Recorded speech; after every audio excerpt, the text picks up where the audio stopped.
Alright, this is nowhere near perfect. It's not even squared or right. But hopefully it's good enough. I'm going to try sticking these lip thingies, these hooks up under there. And hopefully this one here is good enough to hold it in place. And if it works, we'll have a table that I can use as a desk. So shift it over, it becomes a table for dining. Shift it this way, it becomes a desk. A little desk for one person, a small little desk. So we'll see what happens. Alright, this may not be the prettiest solution. As you can see, I have put a little block of wood under there and I just screwed it into place to help hold up the legging right there. Just something for it to sit on. It's not pretty, but I don't know if I'm going to be able to find another one of these hook thingies, hardware, and I don't really want to spend money, you know, so we're using scraps and building with what we have. So for now, I'm just going to leave that wood there for it to sit on, and what it does is it stabilizes the table. See, the table is mostly stable. I may have to bring this part down a little bit to lock it into place, but it seems stable. I mean, it's not super stable, but stable enough, and I'm not afraid of stuff falling. So now the key is seeing if I can take it apart and put it back to regular table mode. And if I can do that, then we now have a working desk area. And then I just need to figure out what to do with the seat, because this is obviously too far back. Put some cushions here, and then I can work like a little, it's like a little workstation basically. So we'll see what happens here. Okay, I was able to shift it back into regular desk mode. I mean, not desk, but table mode. So in this mode, it'll function as a regular dining table. So you can sit from this side as well as from the other side. And it's just like it was previously. And then when I shift it over here, I guess we gain probably what, about 6 or 8 inches of space here. So I can scoot in and out without hitting. See, right now it's kind of a tight squeeze. So this leg actually moves all the way up to here. So it's about 10 inches. So more space to slide in and out. And that's the mode I'm going to leave it configured in when I'm here by myself, so I can actually work. And then when I have the family coming over, I'll shift and get rid of my table, you know, my workspace, and make it a dining table if I feel like doing that. Because when the family's here, I'm not really working anyways. I'm usually spending time with them. So this should do. Let me go ahead and set it up and show you what the final setup looks like. Alright, here then is what my workstation looks like. But obviously right now, I'm not working. Bonus points for anyone who can tell me what game this is. And believe it or not, I was actually able to download and install and play this for free. It's what they call the starter edition. They want you to pay to go any further. So you can play like a little bit of the game. It's like almost like shareware, but it's put out by a major company. And I decided to download it because I was feeling a little bit nostalgic.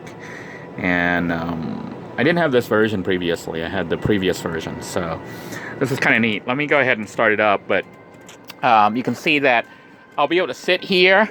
I'm still working. This is actually not finished. But now it's like I can sit like this close. And I know that light there's from the camera, which won't be there when I'm playing. But you can see that I'll be able to... oh, it just gave the name of the game.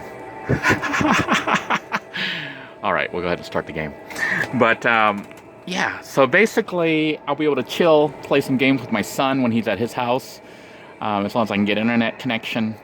And all this is pretty much for free. Well, it's not really free because the cost of the connection is included in the price of the lot rental for the RV camp that I'm at. But I'll be able to do some programming and stuff. You can see right now when it's in this mode, you can't really use it for much other than the desk. But what I'm planning on doing is building a second story right here. I'm actually going to use this wood and then make a little side table. It's like a little partial table that goes over, like a second story, that goes over this keyboard. And what that will allow me to do is take this keyboard and just put it here out of the way. And that will leave me all this space right here. So if I wanted to eat by myself, you know, when I'm here by myself, I can put out that little table, put this up out of the way, and then I can sit here and I can eat. So the table is a workstation, but it's also still a table for one. And there are forces arrayed against us that are stronger than we ever imagined. Yeah. Some greater purpose lies behind these trials. That's what I feel like sometimes on my van adventures. Anyhow, I hope you enjoyed this episode. Look forward to some more cool stuff. I'm going to be doing some more modifications now that the RV is somewhat up and almost done. As far as interior, engine-wise, it still needs some work. I still need to get with Marcelo to see if he's going to be able to fix it or if I have to try to hire a mechanic. But I'm debating if I even want to spend the money on getting a mechanic to fix it, if it runs good enough to get me back and forth to certain campgrounds. Because I'm not really, at this point, planning on traveling in this RV. It's being set up like a house, but I've had to make some adaptations, mostly securing things. Because in my few times I've had to move the RV so far, I found out stuff just flies everywhere. It's like 100 times worse than being in a van as far as things flying. Because you feel like you're in a house, so you kind of leave things loose, which this stuff would all fly everywhere. But you can see I've started to secure things down with bungee cords. I did drill holes here, and I bought these from the flea market. It was like $2 for a pack of those small ones, but they were still too long. So what I did was I just took the end and I pulled it through and tied it, so you can see it's got a new tip on it. That's a new tip that I tied to make it tighter, so it's a little bit more taut. I guess it's taut. So hopefully things won't fly out when we travel. This is, of course, screwed into place, and this is now hopefully holding the Badia and everything else. And you can see we got like 3 whole bottles of Badia because I ran out one time and I was like, oh no, ran out of Badia, I couldn't cook. So this is the Badia here. So I got 3 of them. Well, two and 1/8 or 1/4 of a 1/6 of a container left. It turns out this stuff's made in Florida. Yeah. So you try to find the thing here. It's made in Doral, Florida. So I'm going to try to actually maybe take a road trip up there since we showed Badia so much. See if they'll give us a tour or something. Maybe. We'll see what happens if I can get some free time and actually have enough motivation to get up there. Let me know in the comments down below if you would like to see the Badia factory.